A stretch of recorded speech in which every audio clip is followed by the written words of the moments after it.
message sa inyo. Ayan.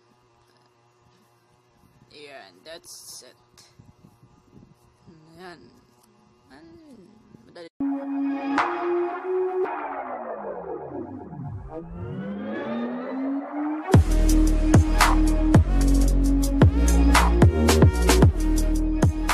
Hi guys, so today I'm gonna share to you kung paano mag-disable ng message button sa Facebook para wala nang maka-message sa inyo sa Facebook.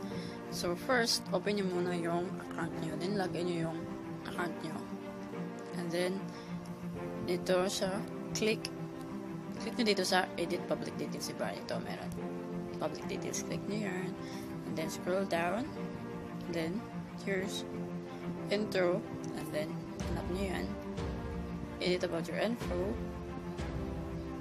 ayan, it's my info, and then ito, click nyo lang dito sa basic info dito sa birthday. Ayan, loading. Ayan, then change it to ng 2007. Oh, it's locked. Yes, 2007. Ayan. Oh, diba? Ayan, oh. I did na siya into 2007. And then save.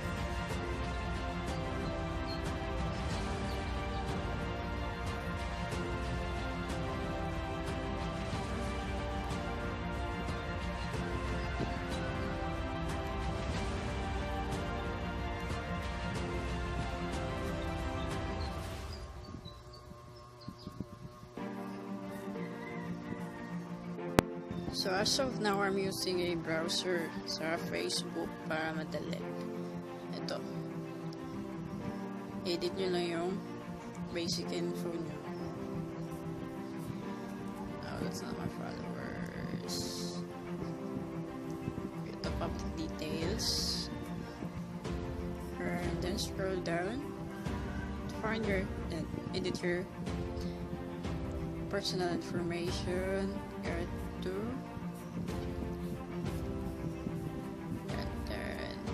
here at my birthday, just edit.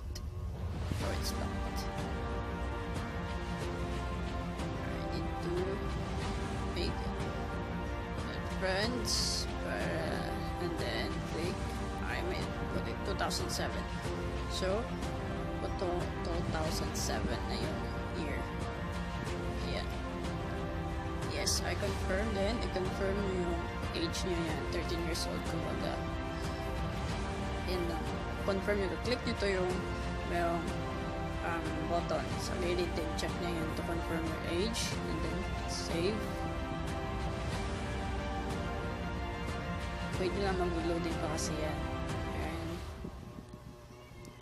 so, ayun. Ayun na. February 28, 2007. Ayan, balik tayo dun sa app natin. Tingnan natin dun. Since done na siya, all we need to do is log out tayo. Mag-log out ako using my another account, and then ito yung isa kong account.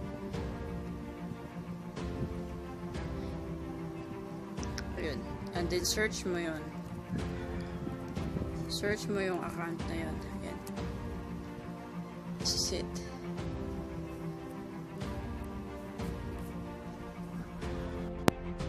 Okay, search na natin yun dito.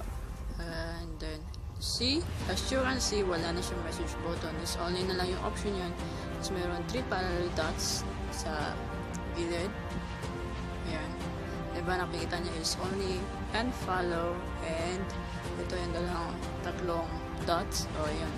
Yun na lang yung nakalagay, find support or report profile black or copy link to profile. Ayan, as you can see, diba? Hindi na ka makakasend ng message kasi naka-disable na yung message button niya. Ayan. Paano lang mag-hide ng message button? Madali lang, diba? Ayan. Diba? It means ma-follow ka lang nila but hindi sila makaka-send ng message sa inyo. Ayan. Ayan, that's it. Ayan. Madali lang, diba? Ito ba, balik ulit tayo dun sa main account natin. Ito. But first, make sure nyo lang na naka-public or naka-friends yung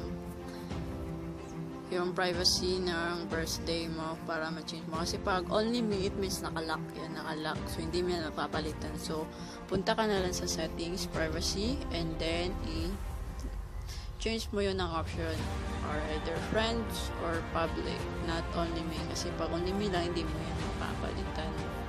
So, ayan na. Changeable na. My birthday. Ayan. Naka-change na. Ayan.